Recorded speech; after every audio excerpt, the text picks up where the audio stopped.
C'est la première langue, donc et je l'avais déjà fait au lycée. Et donc je suis partie 3 mois, normalement 3 mois, pour apprendre l'anglais.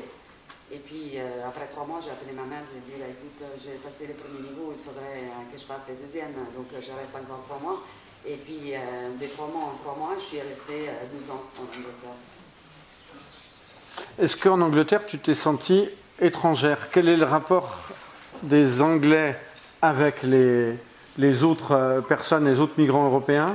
Est-ce que c'est différent de l'Italie? Comment Alors oui, parce que déjà si on ne prononce pas parfaitement ce qu'on veut dire, ils ne comprennent pas, ils font semblant de ne pas connaître, alors qu'en Italie on fait toujours l'effort d'essayer de deviner ce qu'il peut vouloir dire. Et donc j'ai appris l'anglais très très vite et sans accent, au contraire du français, parce que pour deux raisons. Un, c'était que je voulais me faire comprendre, je ne voulais pas être considérée comme une étrangère. Et deux, parce que moi-même, je me sentais issue d'un pays de deuxième classe. Et que donc, je considérais que je ne voulais pas... Tu avais un complexe d'être italienne? Oui, tout à fait. Et aujourd'hui? Aujourd'hui, non. Les Français, moi, je les parle comme je les parle, parce que ce n'est pas important.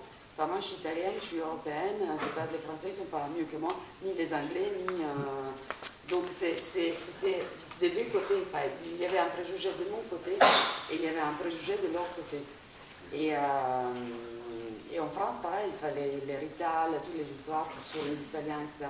Ça ne me touche absolument pas, enfin, parce que moi-même, j'ai compris que l'Italie n'est pas un pays de deuxième classe par rapport au reste de l'Europe.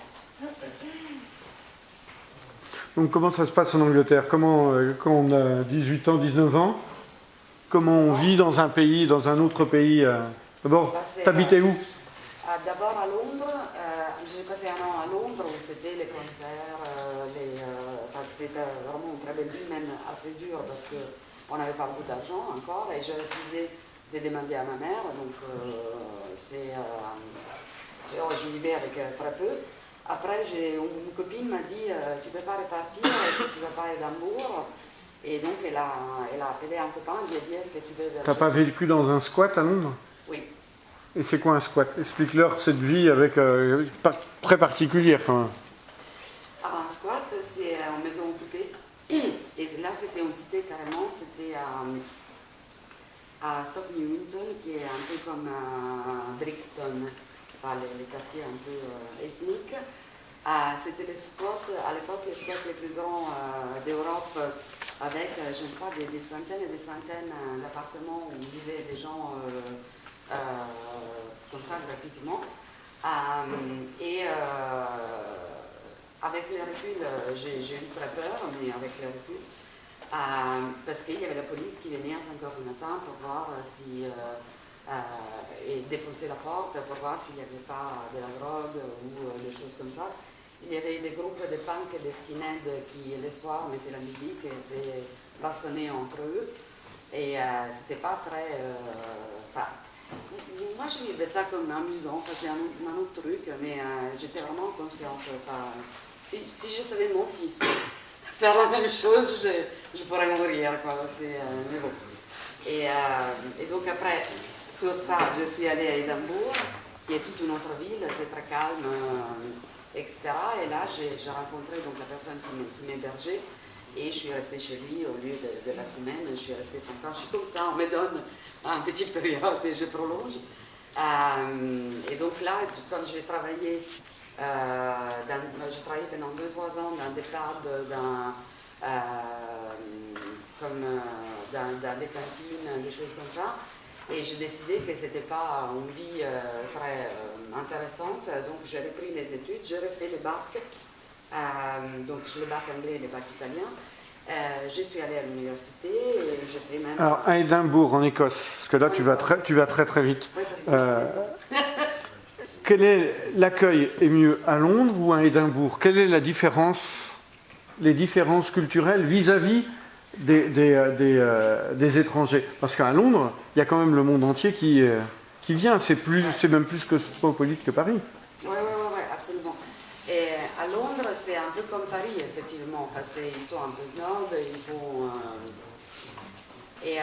alors qu'Édimbourg, c'est une ville très, très culturelle, et en Écosse en général, les gens ils sont un peu plus chaleureux que les Anglais. Enfin, c'est vraiment quelque chose... Moi, j'étais intégrée pratiquement tout de suite, à tel point qu'à la fac, quand il y avait toujours une rivalité entre les Anglais et les Écossais, les Anglais ils arrivaient de leur grand lycée de Londres et ils passaient toujours en premier. Les Écossais avaient plus de mal parce qu'ils étaient un peu plus introvertis, moins éloquents peut-être, je ne sais pas. Et donc, quand je suis sortie de la fac avec un double première, je ne sais pas comment on dit, double cursus, un double résultat. Un double résultat maximum que personne n'avait eu depuis 10 ans, etc. Puis toutes mes copines écossaises ont dit, ouais, pour la première fois, c'est une écossaise qui l'a eu. Non, je suis italienne. Tu étais totalement intégrée. Mais d'un autre côté, quand tu reviens chez toi, tu te sens étrangère. Ouais. En fait, tu as pris complètement la personnalité de l'écossaise et tu as perdu la personnalité de l'italienne. Ouais. Je ne l'ai pas perdu, mais c'est plus la même chose, parce qu'on ne peut pas revenir en arrière. Tu dis, je ne me sentais plus italienne. Ouais. Je me sentais plus à l'aise. Ouais, c'est vrai. Mais c'est pas une question de ne pas... Je ne sais pas, maintenant je ne dirais pas comme ça. C'est juste que c'est différent. On regarde les choses avec comme si on était un peu un touriste.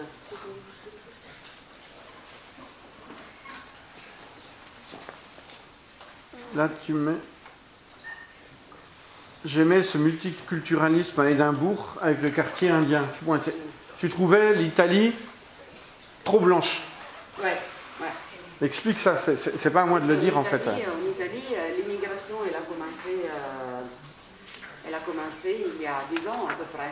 Avant, c'était un pays d'émigration. Il y avait les Italiens qui allaient à l'étranger, mais pas le contraire.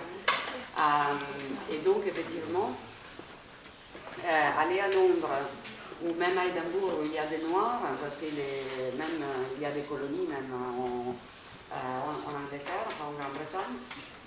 Pour moi, ça me plaisait de voir tous ces gens, des Noirs, des Indiens, je trouvais que c'était plus ouvert que Bologne, où tout le monde connaissait tout de tout le monde, et où il y avait que des Blancs et des gens, je ne sais pas, à la montagne, où j'allais en vacances, depuis toute petite, il y avait un étranger qui était quelqu'un qui était là depuis 10 ans et avait marié quelqu'un sur place, mais c'était l'étranger. Et c'était ici, là, dans le pays de l'Est, ça ne restait pas un truc. Aujourd'hui, Bologne a changé, l'Italie est devenue... L'Italie est devenue, oui, déjà elle accueille des millions peut-être pas, mais des milliers de réfugiés à Lampedusa. À Bologne, il y a énormément de restaurants indiens, chinois, il y a tout, vraiment tout.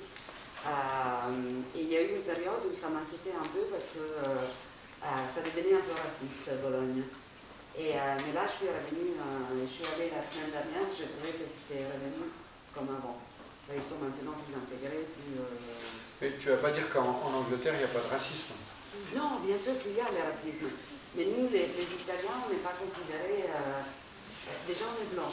On a la même religion. Même en France, c'était pareil. Jusqu'à les années 60, les Italiens, c'était les macaronis, les retales. Après, il y a eu les Algériens, les Tunisiens. Et donc, du coup, nous, on était des émigrés de première classe. Parce qu'on n'avait pas la même... on avait la même couleur de peau et on avait la même religion. C'est pour ça qu'il n'y a plus de préjugés par rapport aux Italiens, alors que par rapport aux Maghrébins, on aurait dit la même question, les réponses auraient été différentes. Ah bah oui. Vas-y. Vous retournez souvent en Italie? Je vais au moins une fois par an, des fois 2 ou 3. J'ai recommencé à travailler avec l'Italie. Je travaille beaucoup sur une association des Emilie-Romagne et une autre association, un réseau d'associations italiennes qui travaille beaucoup sur la mémoire et la citoyenneté. Je suis aussi dans le conseil général des Emiliano-Romagnoli, donc c'est ma région, dans le monde.